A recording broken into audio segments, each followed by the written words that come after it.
Hello സുഹൃത്ത്, നമസ്കാരം. JD's current അഫേഴ്സിലേക്ക് സ്വാഗതം. ഇന്ന് ഫെബ്രുവരി 11, ഏറ്റവും ലേറ്റസ്റ്റ് ആയിട്ടുള്ള കറണ്ട് അഫേഴ്സുമായി JD's കറണ്ട് അഫേഴ്സ്. ഓരോ കോമ്പറ്റീഷനിലും കറണ്ട് അഫേഴ്സിന്റെ പ്രാധാന്യം നമുക്ക് എല്ലാവർക്കും അറിയാം. നമ്മളിന്നും പരീക്ഷയ്ക്ക് വേണ്ടി അല്ലെങ്കിൽ നമ്മുടെ പുതിയ പുതിയ കാര്യങ്ങൾക്ക് വേണ്ടി സമയം ചെലവഴിക്കുകയാണെങ്കിൽ നമുക്ക് എവിടെയും എത്താൻ സാധിക്കും, നമുക്ക് നന്നായിട്ട് പെർഫോം ചെയ്യാൻ സാധിക്കും. ഇന്ന് ഫെബ്രുവരി 11 നമുക്ക് ഇന്നത്തെ ഏറ്റവും ലേറ്റസ്റ്റ് ആയിട്ടുള്ള കറണ്ട് അഫേഴ്സിലേക്ക് പോകാം. ഒരു ന്യൂസ് ഹെഡിംഗ് ആണ്, snake bite victim skin to get 4 lakh. പാമ്പ് കടിയേറ്റവരുടെ ബന്ധുക്കൾക്ക് 4 ലക്ഷം നഷ്ടപരിഹാരം. ഏറ്റവും ലേറ്റസ്റ്റ് ആയിട്ടുള്ള ഒരു വാർത്തയാണ്, ഇന്നത്തെ ഹിന്ദു പത്രത്തിലെ വാർത്തയാണ്. നമുക്ക് ഈ കറണ്ട് അഫേഴ്സിലേക്ക് പോകാം. നമുക്ക് ഈ ഹെഡിങ്ങിന്റെ ഡീറ്റെയിൽസിലേക്ക് പോകാം. കേരള സംസ്ഥാന ദുരന്ത നിവാരണ അതോറിറ്റിയുടെ പുതിയ തീരുമാനപ്രകാരം പാമ്പ് കടിയേറ്റവർക്ക് എത്ര നഷ്ടപരിഹാരം നൽകും? 4 lakh, 4 ലക്ഷം രൂപ. ഏറ്റവും ലേറ്റസ്റ്റ് ആയിട്ട് എക്കണോമിക് കമ്മിറ്റിയുടെ തീരുമാനമാണ്. അതായത് state disaster management authority SDMA കേരളത്തിന്റെ ലേറ്റസ്റ്റ് ആയിട്ടുള്ള തീരുമാനപ്രകാരം പാമ്പ് കടിയേറ്റവർക്ക് 4 ലക്ഷം രൂപയുടെ നഷ്ടപരിഹാരം ആണ് നൽകുക. ഈ കഴിഞ്ഞ ദിവസം ഫെബ്രുവരി 10 ആയിരുന്നു ഈ തീരുമാനമെടുത്തിട്ടുള്ളത്. സ്റ്റേറ്റ് ഡിസാസ്റ്റർ മാനേജ്മെന്റ് അതോറിറ്റിയുടെ പുതിയ നഷ്ടപരിഹാരമാണ്. കേരള സംസ്ഥാന ചീഫ് സെക്രട്ടറി ആരാണ്? ശാരദാ മുരളീധരൻ. കേരളത്തിന്റെ ഇപ്പോഴത്തെ ചീഫ് സെക്രട്ടറി ആണ് ശാരദാ മുരളീധരൻ. ഈ economic committee, state disaster management അതോറിറ്റിയുടെ ഈ കമ്മിറ്റിയിൽ എടുത്ത തീരുമാനം, അതായത് 4 ലക്ഷം രൂപ നഷ്ടപരിഹാരം, ഇതിന്റെ ചെയർ ചെയ്തിട്ടുള്ള വ്യക്തിയാണ് Kerala state chief secretary Sharada Muraleedharan. ഒരു ന്യൂസ് ഹെഡിംഗ് ആണ്, നിശാഗന്ധി പുരസ്കാരം ഫോർ കഥക് ആർട്ടിസ്റ്റ് പണ്ഡിറ്റ് രാജേന്ദ്ര ഗംഗാനി. കഥക് കലാകാരൻ പണ്ഡിറ്റ് രാജേന്ദ്ര ഗംഗാനിക്ക് നിശാഗന്ധി പുരസ്കാരം. നമുക്ക് കറണ്ട് അഫേഴ്സിന്റെ ഡീറ്റെയിൽസിലേക്ക് പോകാം. 2025 അഭിമാനകരമായ നിശാഗന്ധി പുരസ്കാരത്തിന് ആരെയാണ് തിരഞ്ഞെടുത്തത്? പണ്ഡിറ്റ് രാജേന്ദ്ര ഗംഗാനി. നിശാഗന്ധി പുരസ്കാരം വളരെ ഫേമസ് ആയിട്ടുള്ള ഒരു പുരസ്കാരമാണ്. ഡാൻസ് ആയി ബന്ധപ്പെട്ട ഒരു പുരസ്കാരമാണ് നിശാഗന്ധി പുരസ്കാരം. 2025 ഈ വർഷത്തെ നിശാഗന്ധി പുരസ്കാരം പ്രഖ്യാപിച്ചു. ഇത് ലഭിക്കാൻ പോകുന്നത് പണ്ഡിറ്റ് രാജേന്ദ്ര ഗംഗാനിക്കാണ്. ആരാണ് പണ്ഡിറ്റ് രാജേന്ദ്ര ഗംഗാനി? ഇദ്ദേഹം കഥക് ഡാൻസിലെ ഗുരു എന്ന് പറയാൻ സാധിക്കും. അത്രയ്ക്ക് ഫേമസ് ആയിട്ടുള്ള ഒരു പ്രശസ്തനായിട്ടുള്ള വ്യക്തിയാണ് പണ്ഡിറ്റ് രാജേന്ദ്ര ഗംഗാനി. കഥക് എന്ന ഡാൻസ് അദ്ദേഹം 4ാമത്തെ വയസ്സിൽ പരിശീലനം ആരംഭിച്ചു. ജയ്പൂർ ഘരാനയിലെ വളരെ പ്രശസ്തനായിട്ടുള്ള വ്യക്തിയാണ് പണ്ഡിറ്റ് രാജേന്ദ്ര കുമാർ ഗംഗാനി. ഇന്ത്യൻ ക്ലാസിക്കൽ നൃത്തത്തിന് നൽകിയ മികച്ച സംഭാവനകൾക്ക് അഭിമാനകരമായ നിശാഗന്ധി പുരസ്കാരം ആരാണ് ഏർപ്പെടുത്തിയത്? Department of tourism Kerala. Kerala tourism വകുപ്പാണ്. അതായത് വളരെ ഫേമസ് ആയിട്ടുള്ള ക്ലാസിക്കൽ നൃത്തത്തിന് നൽകുന്ന മികച്ച സംഭാവനക്ക് നൽകുന്ന അഭിമാനകരമായിട്ടുള്ള നിശാഗന്ധി പുരസ്കാരം, ഈ അവാർഡ് നൽകുന്നത് ഡിപ്പാർട്ട്മെന്റ് ഓഫ് ടൂറിസം കേരള ആണ്. നിശാഗന്ധി പുരസ്കാരം ഏത് വർഷത്തിലാണ് ആരംഭിച്ചത്? നിശാഗന്ധി പുരസ്കാരത്തിന് ആദ്യമായി അർഹയായത് ആരാണ്? 2013 മൃണാലിനി സാരാഭായ്. 2013 നിശാഗന്ധി പുരസ്കാരം ആരംഭിച്ചിട്ടുള്ളത്. ആദ്യമായിട്ട് നിശാഗന്ധി പുരസ്കാരം ലഭിച്ച വ്യക്തിയാണ് മൃണാലിനി സാരാഭായ്. ഗുജറാത്തിലെ വളരെ പ്രശസ്തിയായിട്ടുള്ള ഒരു നർത്തകിയാണ് മൃണാലിനി വിക്രം സാരാഭായ്. ഇവരാണ് ആദ്യമായിട്ട് നിശാഗന്ധി പുരസ്കാരം നേടിയിട്ടുള്ള വ്യക്തി. ഇന്ത്യയിലെ ഏത് സംസ്ഥാനത്താണ് നിശാഗന്ധി ഉത്സവം ആഘോഷിക്കുന്നത്? കേരള. കേരളത്തിലെ വളരെ പ്രശസ്തമായിട്ടുള്ള ഡാൻസ് ആയി ബന്ധപ്പെട്ട ഒരു ഫെസ്റ്റിവൽ ആണ്, ആഘോഷമാണ് നിശാഗന്ധി ഫെസ്റ്റിവൽ. എല്ലാ വർഷവും നിശാഗന്ധി ഫെസ്റ്റിവലിനാണ് നിശാഗന്ധി പുരസ്കാരം നൽകുന്നതും. 2013 നിശാഗന്ധി പുരസ്കാരം ആരംഭിച്ചതും. ഈ പ്രാവശ്യത്തെ, അതായത് 2025 നിശാഗന്ധി പുരസ്കാരം ലഭിക്കാൻ പോകുന്ന വ്യക്തിയാണ് പണ്ഡിറ്റ് രാജേന്ദ്ര ഗംഗാനി. ഒരു ന്യൂസ് ഹെഡിംഗ് ആണ്, joint military exercise cyclone 2025 between India and Egypt to begin in Rajasthan. ഇന്ത്യയും ഈജിപ്തും തമ്മിലുള്ള സംയുക്ത സൈനികാഭ്യാസം സൈക്ലോൺ 2025 രാജസ്ഥാനിൽ ആരംഭിക്കും. ഡിഫൻസ് ആയി ബന്ധപ്പെട്ട ഒരു കറണ്ട് അഫേഴ്സ് ആണ്. നമുക്ക് കറണ്ട് അഫേഴ്സിന്റെ ഡീറ്റെയിൽസിലേക്ക് പോകാം. എക്സസൈസ് സൈക്ലോൺ 2025 ഇന്ത്യയും ഏത് രാജ്യവും തമ്മിലുള്ള ഒരു സൈനിക സംയുക്ത അഭ്യാസമാണ്. ഈജിപ്റ്റ്. ഇന്ത്യ ഈജിപ്തിന്റെ ഒരു മിലിറ്ററി എക്സസൈസ് ആണ് സൈക്ലോൺ എന്ന് പറയുന്ന എക്സസൈസ്. 2025 ഫെബ്രുവരി 10 മുതൽ ഫെബ്രുവരി 23 വരെ എക്സസൈസ് സൈക്ലോൺ 2025 3ാം പതിപ്പ് എവിടെയാണ് ആരംഭിച്ചത്? Rajasthan Mahajan field firing range. രാജസ്ഥാനിലെ മഹാജൻ ഫീൽഡ് ഫയറിംഗ് റേഞ്ചിലാണ് ഫെബ്രുവരി 10 മുതൽ ഫെബ്രുവരി 23 വരെ നടക്കുന്ന എക്സസൈസ് സൈക്ലോൺ. ഇത് ഇന്ത്യ ഈജിപ്തിന്റെ ഒരു മിലിറ്ററി എക്സസൈസ് ആണത്. ഇന്ത്യൻ സൈന്യത്തിന്റെയും ഈജിപ്ഷ്യൻ സൈന്യത്തിന്റെയും ഏത് യൂണിറ്റാണ് എക്സസൈസ് സൈക്ലോൺ 2025 പങ്കെടുക്കുന്നത്? ഇരു രാജ്യങ്ങളുടെയും പ്രത്യേക സേനകൾ, അതായത് ഇന്ത്യയുടെ സ്പെഷ്യൽ ഫോഴ്സ് ആണ് NSG, ഗരുഡ്, മാർക്കോസ് എന്ന് പറയുന്ന സ്പെഷ്യൽ ആയിട്ടുള്ള ഫോഴ്സ് ആണ്. ആ ഒരു സ്പെഷ്യൽ ഫോഴ്സും ഈജിപ്തിന്റെ സ്പെഷ്യൽ ഫോഴ്സും തമ്മിലുള്ള ഒരു മിലിറ്ററി എക്സസൈസ് ആണ് സൈക്ലോൺ എന്ന് പറയുന്ന എക്സസൈസ്. ഇത് ഇന്ത്യ ഈജിപ്തിന്റെ ഒരു മിലിറ്ററി എക്സസൈസ് ആണ്. സൈക്ലോൺ 2025 എന്ന സംയുക്ത സൈനികാഭ്യാസത്തിന്റെ മുദ്രാവാക്യം എന്താണ്?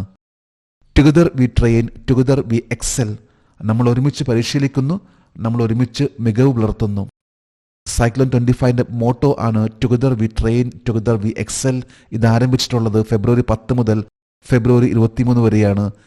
ഇന്ത്യ ഈജിപ്തിന്റെ ഒരു മിലിറ്ററി എക്സസൈസ് ആണ്, സ്പെഷ്യൽ ഫോഴ്സ് പങ്കെടുക്കുന്ന ഒരു മിലിറ്ററി എക്സസൈസ് ആണ് സൈക്ലോൺ എക്സസൈസ്. ഒരു ന്യൂസ് ഹെഡിംഗ് ആണ് LCA Mk2 prototype likely to be rolled out by the 2025 end, AMCA by early 2027. LCA Mk2 prototype 2025 അവസാനത്തോടെ പുറത്തിറങ്ങാൻ സാധ്യതയുണ്ട്. MCAI 2025 തുടക്കത്തിൽ പുറത്തിറക്കും. ഇന്നിപ്പോൾ എയറോ ഇന്ത്യ ഷോ നടന്നുകൊണ്ടിരിക്കുകയാണ്. ഇതുമായി ബന്ധപ്പെട്ട ഒരു കറണ്ട് അഫയേഴ്സ് ആണ് ഇന്ത്യയുടെ പവർഫുൾ ആയിട്ടുള്ള 2 വിമാനങ്ങൾ അത് റോൾ ഔട്ട് ചെയ്യാൻ പോകുന്ന, അതായത് പുറത്തിറക്കാൻ പോകുന്ന ഒരു അനൗൺസ്മെന്റ് ആണ് പ്രഖ്യാപിച്ചിട്ടുള്ളത്. നമുക്ക് ഈ കറണ്ട് അഫയേഴ്സിന്റെ ഡീറ്റെയിൽസിലേക്ക് പോകാം. 2025 എയറോ ഇന്ത്യ ഷോയിൽ ഇന്ത്യ പ്രദർശിപ്പിച്ച രാജ്യത്തിന്റെ 5ാം തലമുറ യുദ്ധവിമാനത്തിന്റെ മോഡലിന്റെ പേരെന്താണ്? Full stealth AMCA. ഇന്ത്യയുടെ ഏറ്റവും ലേറ്റസ്റ്റ് ആയിട്ടുള്ള വരാൻ പോകുന്ന ഒരു 5th ജനറേഷൻ വിമാനമാണ് ഫുൾ സ്റ്റെൽത്ത് AMCA എന്ന് പറയുന്ന ഈ വിമാനം. ഇന്ത്യ ഈ പ്രാവശ്യത്തെ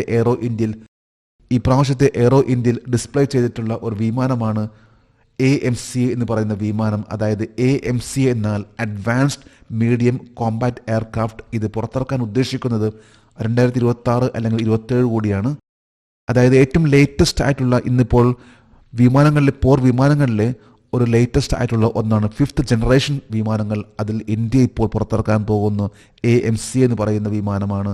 ഇത് അഡ്വാൻസ്ഡ് മീഡിയം കോമ്പാറ്റ് എയർക്രാഫ്റ്റ് എന്ന പേരിൽ അറിയപ്പെടുന്ന ഒരു വിമാനമാണ്. ഇന്ത്യയുടെ പുതിയ ലൈറ്റ് കോമ്പാറ്റ് എയർക്രാഫ്റ്റ് Mk2 ഏത് വർഷത്തോടെ പുറത്തിറക്കും? 2026. ഇന്ത്യയുടെ ലേറ്റസ്റ്റ് ആയിട്ടുള്ള ഒരു വിമാനമാണ് ലൈറ്റ് കോമ്പാറ്റ് എയർക്രാഫ്റ്റ് തേജസ്. ഇതിന്റെ തന്നെ Mk2 അടുത്തൊരു വേർഷൻ ആണ് പുറത്തിറക്കാൻ പോകുന്നത് 2026. ഇതും ഒരു ന്യൂസ് ഹെഡിംഗ് ആണ്. ഇപ്പോൾ എയറോ ഇന്ത്യ ഷോ നടന്നുകൊണ്ടിരിക്കുകയാണ് ബാംഗ്ലൂരിലെ യലഹങ്കയിൽ ആണ് എയറോ ഇന്ത്യ ഷോ നടന്നുകൊണ്ടിരിക്കുന്നത്. ഈ കഴിഞ്ഞ ദിവസമാണ് Indian defence minister Rajnath Singh ഉദ്ഘാടനം ചെയ്തിട്ടുള്ളത്. 15ാമത്തെ എയറോ ഇന്ത്യ ഷോ ആണ് ഇപ്പോൾ നടന്നുകൊണ്ടിരിക്കുന്നത് ബാംഗ്ലൂരിൽ. ഒരു ന്യൂസ് ഹെഡിംഗ് ആണ് India energy week 2025. India energy week 2025 ഏറ്റവും ലേറ്റസ്റ്റ് ആയിട്ടുള്ള ഒന്നാണ്. അതായത് എനർജി വീക്ക് ആയി ബന്ധപ്പെട്ട ഒരു കറണ്ട് അഫയേഴ്സ് ആണ്. ഇന്ത്യയുടെ പവർ ആയി ബന്ധപ്പെട്ട ഒരു കറണ്ട് അഫയേഴ്സ് ആണ്. നമുക്ക് ഈ കറണ്ട് അഫയേഴ്സിന്റെ ഡീറ്റെയിൽസിലേക്ക് പോകാം. ഇന്ത്യ എനർജി വീക്ക് 2025 ഫെബ്രുവരി 10 മുതൽ ഫെബ്രുവരി 14 വരെ എവിടെയാണ് ആരംഭിച്ചത്? യശോഭൂമി, ദ്വാരക, ന്യൂഡൽഹിയിൽ ദ്വാരകയിലുള്ള ഒരു പുതിയ ഒരു കൺവെൻഷൻ ഹാൾ ആണ് യശോഭൂമി. വളരെ വലിയൊരു കൺവെൻഷൻ ഹാൾ ആണ്. 2 വർഷം ആകുന്നേ ഉള്ളൂ യശോഭൂമി എന്ന് പറയുന്ന ഈ ഒരു വലിയൊരു കോൺഫറൻസ് ഹാൾ ഉദ്ഘാടനം ചെയ്തിട്ടുള്ളത്. ഇവിടെയാണ് ഇപ്പോൾ ഇന്ത്യ എനർജി വീക്ക് 2025 നടക്കാൻ പോകുന്നത്. ഇന്ത്യയിൽ മിക്കവാറും എല്ലാം വളരെ പ്രശസ്തമായിട്ടുള്ള കോൺഫറൻസുകൾ, മീറ്റിംഗ് നടക്കുന്ന 2 കൺവെൻഷൻ ഹാൾ ആണ്. ഒന്ന് യശോഭൂമി, മറ്റൊന്ന് പ്രഗതി മൈതാനിലെ ഭാരത് മണ്ഡപം. ഇന്ത്യ എനർജി വീക്ക് 2025 എത്ര രാജ്യങ്ങൾ പങ്കെടുക്കുന്നു? 120 രാജ്യങ്ങൾ. 120 രാജ്യങ്ങൾ പങ്കെടുക്കുന്ന ഒരു വലിയൊരു കോൺഫറൻസ്, വലിയൊരു മേളയാണ് ഇന്ത്യ എനർജി വീക്ക്. 2025 ഫെബ്രുവരി 10 മുതൽ ഫെബ്രുവരി 14 വരെ ഇന്ത്യ എനർജി വീക്ക് 2025 ഏത് മന്ത്രാലയമാണ് സംഘടിപ്പിക്കുന്നത്? പെട്രോളിയം പ്രകൃതിവാതക മന്ത്രാലയം. Ministry of petroleum and natural ഗ്യാസിന്റെ ഒരു വളരെ പ്രധാനപ്പെട്ട ഒരു പ്രോഗ്രാം ആണ് ഇന്ത്യ എനർജി വീക്ക് 2025. ഇത് ഫെബ്രുവരി 10, അതായത് ഇന്നലെ ആരംഭിച്ചു, ഫെബ്രുവരി 14 വരെ നടക്കുന്ന ഒരു മേളയാണ് India energy week 2025. 2025 India energy വീക്കിൽ ഇന്ത്യൻ ഗവൺമെന്റിന്റെ ഏത് പദ്ധതി പ്രദർശിപ്പിക്കും? പ്രധാനമന്ത്രി ഉജ്ജ്വല യോജന PMUY. പ്രധാനമന്ത്രി ഉജ്ജ്വൽ യോജന എന്ന ഇന്ത്യയുടെ ഒരു വളരെ പ്രശസ്തമായിട്ടുള്ള ഒരു സ്കീം ആണ്. ഇത് ആരംഭിച്ചത് 2016 2016 May 1 Indian prime minister Narendra Modi പ്രധാനമന്ത്രി ഉജ്ജ്വൽ യോജന ഇത് ലോഞ്ച് ചെയ്തിട്ടുള്ളത്. അതായത് ദാരിദ്ര്യരേഖയ്ക്ക് താഴെയുള്ള കുടുംബത്തിലെ സ്ത്രീകൾക്ക് 50 ദശലക്ഷം പാചകവാതക കണക്ഷനുകൾ വിതരണം ചെയ്യുന്ന ഒരു വലിയൊരു സ്കീം ആണ് നരേന്ദ്രമോദി 2016 മെയ് 1 ആരംഭിച്ച അതായത് പ്രധാനമന്ത്രി ഉജ്ജ്വൽ യോജന PMUY. അത് ഈ പ്രാവശ്യത്തെ ഇന്ത്യ എനർജി വീക്കിൽ എടുത്തു പറയുന്ന ഒരു സ്കീം ആണ്. ഇന്നത്തെ കറണ്ട് അഫയേഴ്സിലെ last heading: US president Trump recognise February 9 as gulf of America day. February 9 gulf of America ദിനം ആയ US പ്രസിഡന്റ് ട്രംപ് അംഗീകരിച്ചു. ഏറ്റവും ലേറ്റസ്റ്റ് ആയിട്ടുള്ള വാർത്തയാണ്. നമുക്ക് ഈ കറണ്ട് അഫയേഴ്സിന്റെ ഡീറ്റെയിൽസിലേക്ക് പോകാം. പ്രസിഡന്റ് ഡൊണാൾഡ് ട്രംപ് ഒപ്പിട്ട പുതിയ ഉത്തരവ് പ്രകാരം February 9 ഏത് ദിവസമാണ് ആചരിക്കുക? ആദ്യത്തെ ഗൾഫ് ഓഫ് അമേരിക്ക ദിനം, the first ever Gulf of America day ആയിട്ട് February 9 ആഘോഷിക്കാൻ അമേരിക്കൻ പ്രസിഡന്റ് ഡൊണാൾഡ് ട്രംപ് ഒപ്പിട്ടു. അമേരിക്ക ഉൾക്കടലിന്റെ മുൻ പേര് എന്താണ്? മെക്സിക്കോ ഉൾക്കടൽ. ഗൾഫ് ഓഫ് മെക്സിക്കോ എന്ന പേരിൽ അറിയപ്പെടുന്ന ഈ ഒരു സമുദ്രം ഇനി മുതൽ ഗൾഫ് ഓഫ് അമേരിക്ക എന്ന പേരിലാണ് ഡൊണാൾഡ് ട്രംപ് അദ്ദേഹം 2ാമത്തെ പ്രാവശ്യം പ്രസിഡന്റ് ആയപ്പോൾ എടുത്തൊരു തീരുമാനമാണിത്. February 9 ഇനി മുതൽ ഗൾഫ് ഓഫ് അമേരിക്ക എന്ന പേരിൽ അറിയപ്പെടും എന്നാണ് അദ്ദേഹത്തിന്റെ ഏറ്റവും ലേറ്റസ്റ്റ് ആയിട്ടുള്ള ഒരു ഉത്തരവ്. അമേരിക്കൻ ഉൾക്കടലിന്റെ അതിർത്തികൾ പങ്കിടുന്ന രാജ്യങ്ങൾ ഏതാണ്? United States, Mexico and Cuba. Gulf of Mexico അല്ലെങ്കിൽ ഗൾഫ് ഓഫ് അമേരിക്ക എന്നറിയപ്പെടുന്ന ഈ ഒരു സമുദ്രം ഇനി മുതൽ അറിയപ്പെടാൻ പോകുന്നത് United States, Mexico and Cuba എന്ന പേരിലാണ്. ജേഡിസ് കറണ്ട് അഫയേഴ്സിന്റെ ഏറ്റവും ലേറ്റസ്റ്റ് ആയിട്ടുള്ള കറണ്ട് അഫയേഴ്സ് ആണെന്ന് ഇവിടെ അപ്ഡേറ്റ് ചെയ്തിട്ടുള്ളത്. ജേഡിസ് കറണ്ട് അഫയേഴ്സിന്റെ ഇന്നത്തെ ഈ വീഡിയോ കണ്ടിട്ട് ഇഷ്ടപ്പെട്ടെങ്കിൽ ഈ ചാനൽ സബ്സ്ക്രൈബ് ചെയ്യാനും ഷെയർ ചെയ്യാനും മറക്കരുത്. നമുക്ക് നാളെ വീണ്ടും പുതിയ കറണ്ട് അഫയേഴ്സുമായിട്ട് കാണാം.